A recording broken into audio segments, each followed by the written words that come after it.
Você precisa do diabo para fazer o teu casamento dar certo. Isso mesmo, o diabo pode ser o principal parceiro para fazer o teu casamento funcionar. E eu vou te provar isso no vídeo de hoje. Por quê?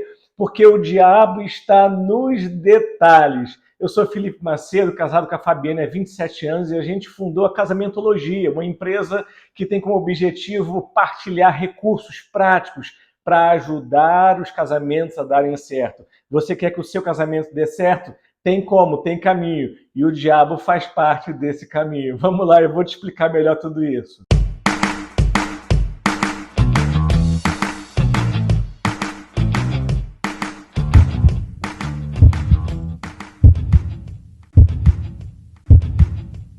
Quero começar falando sobre uma ideia muito errada que as pessoas têm sobre casamento, que é assim, o casamento para dar certo a gente tem que fazer grandes sacrifícios. E isso é uma ideia equivocada, ok? O casamento, na realidade, precisa de pequenas coisas sendo feitas todos os dias, igual uma casa. Uma casa precisa de manutenção. É um problema quando uma casa fica muito tempo sem manutenção. E aí ali uma lâmpada queima, um fio começa a esquentar, uma torneira, a carrapeta está ruim. Quando vê a casa está um caos, a casa está inabitável. A mesma coisa é o casamento. São pequenos reparos, pequenas coisas que temos que ficar hábeis em fazer todos os dias. Para quê? Para que a casa, para que o lar, para que a relação conjugal possa, de fato, ser uma relação saudável, habitável, gostosa. Então, tá entendendo por que eu começo dizendo que o diabo está nos detalhes? O diabo está nas pequenas coisas. Não é que a gente vai se tornar uma pessoa extremamente minuciosa, não é isso. Mas é que pequenas coisas, pequenos gestos, certos, corretos, com inteligência emocional, realizados todos os dias, é o que vão fazendo o casamento se fortalecer e não chegar a um caos, a se tornar um relacionamento inabitável, como uma casa que ficou muito tempo sem manutenção. Então, olha, são pequenas coisas feitas todos os dias que fazem o casamento dar certo. Guarda isso aí, memoriza, faz disso um mantra. Pequenas coisas feitas todos os dias é que podem fazer a minha relação dar certo. É isso, ok? São pequenas coisas. Uma outra coisa também, que é a métrica da confiança. A métrica da confiança é o quanto, com as minhas atitudes, eu demonstro para o meu cônjuge que realmente eu me importo com ele. Então, essa amizade e esse respeito que elevam a métrica da confiança, que são fundamentais para um casamento ser bem sucedido, eles fazem com que o meu cônjuge perceba algumas atitudes em mim, basicamente duas. Primeiro, eu te priorizo. Eu te priorizo. O teu cônjuge percebe que realmente ele é uma prioridade para você? E segundo, meu cônjuge precisa perceber em mim a atitude eu te considero. Eu te priorizo e eu te considero. Duas atitudes fundamentais para um relacionamento dar certo. Eu acho engraçado às vezes, né? Alguns cônjuges têm dificuldade com essa necessidade dos detalhes, dos pequenos gestos realizados, afirmados no dia a dia. Como, por exemplo, um gesto muito simples que é afirmar o amor. Quer dizer, eu amo você. Há cônjuges que reclamam isso. Você nunca diz que me ama. Né? Aí o outro, às vezes, se coloca na defensiva, que é um dos 4 cavaleiros do Apocalipse, e diz assim, não, mas eu já disse lá no início do casamento, da relação, 20 anos de casamento, 10 anos, o cara falou uma vez, a mulher falou uma vez que amava, nunca mais falou. Não, mas aquilo que eu falei lá atrás está valendo ainda. Gente, isso é a mesma coisa que eu assumi em casa, o cuidado com a louça, eu vou lavar a louça, né? E aí eu lavo a louça uma vez. Aí passa uma semana, a louça acumulou, porque eu não lavei mais. Aí a minha esposa vem e fala assim, Felipe, você havia combinado de lavar a louça, eu não estou muito certa disso, porque a louça está acumulando. Não, peraí, você está me cobrando. Aí eu respondo, você está me cobrando? Eu lavei a louça sim, há uma semana atrás. Você está entendendo? A casa precisa de manutenção. O amor precisa de afirmação constante. Para quê? Para que de fato a gente se sinta seguro no amor do outro. E aí tem algo, na realidade, isso que eu estou falando se assemelha a uma grande cortina de fumaça na relação. Sabe aquela cortina de fumaça que o ninja joga para confundir o outro? Que é quando o cônjuge que não está sendo consistente na prática do amor no dia a dia, e diante de uma queixa, né, de uma sinalização do seu cônjuge que diz, olha, não estou percebendo o seu amor por mim de maneira concreta. Aí o outro, essa é a cortina de fumaça, diz assim, mas você não vê tudo que eu faço pelo nosso casamento. Eu me mato, eu trabalho, olha essa casa que eu construí. Olha, gente, isso é pura cortina de fumaça para esconder uma coisa que a maioria dos cônjuges sofre, mas a gente pode aprender e se desenvolver, que eu chamo de pobreza afetiva. Se você quer que o seu casamento funcione, você precisa de fato ficar atento aos detalhes. E esse é um pequeno detalhe, como a gente trata o outro, a afirmação do amor, dizer eu te amo. O diabo, lembre-se, está nos detalhes. E muitas vezes a gente não consegue ficar bom nesses pequenos detalhes que fazem com que o amor seja efetivo no dia a dia, porque a gente é pobre afetivamente, ou seja, a gente não sabe expressar amor adequadamente. Então, olha, atenção a esse ponto. Grandes gestos, grandes sacrifícios têm o seu lugar no casamento, claro, mas eles não substituem os pequenos detalhes, as pequenas coisas que a gente faz no dia a dia que vão fazendo com que o amor se concretize na experiência do relacionamento conjugal. Grandes gestos, então aquela coisa, mas eu te dei aquele carro zero, então, mas essa mulher não está se sentindo amado, mas esse homem, ele quer sentir que você está junto dele, conectada com ele no dia a dia, através do gesto, do acolhimento, através do sorriso, né? O sorriso, gente, uma coisa, um detalhe, um sorriso. Mas olha, ninguém consegue ficar com gente de cara amarrada, não. Então, olha, pequenos gestos lembrados constroem. Pequenos gestos esquecidos destroem. Você ouviu o que eu falei? Pequenos gestos constroem o amor. Pequenos gestos lembrados constroem o amor. Pequenos gestos esquecidos destroem o amor. O que você quer? Olha, uma boa dica para você entender quais os detalhes que você está esquecendo no seu casamento é lembrar daquilo que você fazia no início espontaneamente. Então, no início, a gente quer conquistar, eu te amo, nossa, passei lá, lembrei que você gosta desse chocolatinho, né? Cara, esse chocolatinho nunca mais apareceu. O eu te amo nunca mais foi ouvido.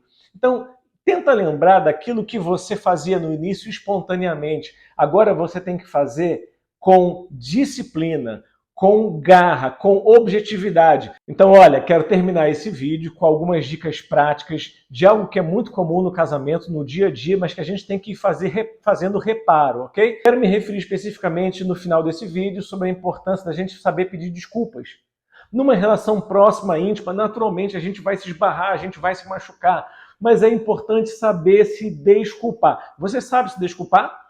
Deixa eu te dizer, eu atendo casais há mais de 20 anos e eu vejo a dificuldade que os casais têm de fazer esse pequeno reparo do dia a dia. Falou uma besteira, falou uma asneira, fez uma besteira, se desculpe sinceramente. Aliás, a gente vem ouvindo isso desde a infância, né? A nossa mãe já falava, olha, você precisa se desculpar com o seu amiguinho. Cara, e até hoje parece que a gente não aprendeu a fazer isso direito. Quero falar sobre algumas maneiras muito práticas e corretas de se desculpar com o seu cônjuge. Então, um pequeno pedido de desculpas. Isso é o detalhe. Qual é o diabo? O diabo está nos detalhes. Saber fazer as pequenas coisas. Dentre elas, é importantíssimo saber pedir desculpas e pedir da maneira certa. Vamos lá, quero te ensinar como saber pedir desculpas. Felipe, eu peço desculpa, mas parece que não funciona. Ela emburra, ele emburra. Eu até pedi desculpas. Bom, primeiro é importante decidir pedir desculpas. Segundo, é necessário saber. Será que você sabe? Deixa eu te explicar. Primeira coisa, como eu já acabei de falar, peça. Primeira coisa que é importante para saber se desculpar é pedir desculpas. Não dói nada, é rapidinho. Tem que ir até o outro e dizer, olha, falei uma besteira, fiz algo errado, eu te feri, eu agi sem jeito ali, eu fui sem atenção, realmente assim, eu pisei na bola, então me desculpe. Segunda dica para saber pedir desculpas. Peça o mais rápido possível. Peça o quanto antes. Por quê? Quando a gente ofende o outro, aquilo ali gera uma mágoa no corpo, né? Na memória. Quanto mais você demorar a se desculpar, mais a memória de longo prazo vai armazenar aquela ofensa.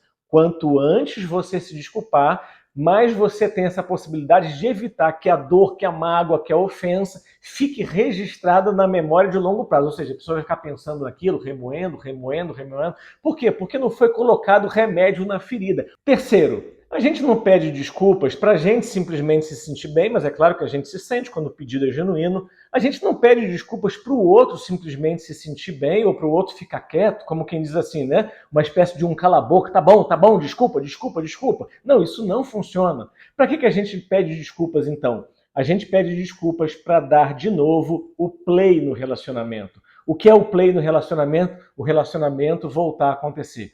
Enquanto vocês estão brigados, enquanto não inicia o processo de reconciliação, o relacionamento está suspenso, ele não está acontecendo. Quarto, não use o mais, ou seja, é aquela coisa às vezes da pessoa que vai pedir desculpa, tá bom, olha, me desculpa, eu fiz isso, mas você também? Isso não funciona, esquece o mais. Então na hora de se desculpar, fale pelo que você fez, dê o contorno ali ao fato, o que você fez de errado. E fecha a boquinha, não tem mais, vai complicar.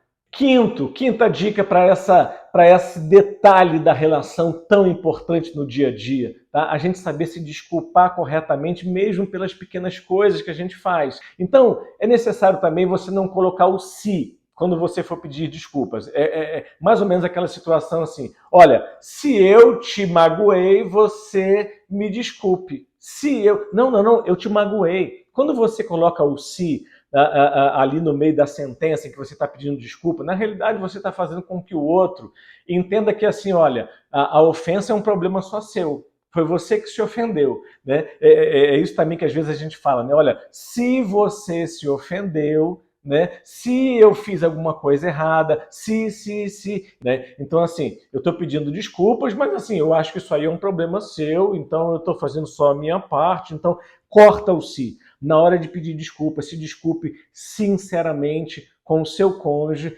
e assuma que você, ainda que não tenha sido a sua intenção, ok? Mas você o magoou e você quer simplesmente pedir desculpas. Sexta dica sobre o perdão. Não espere rapidez no perdão do outro.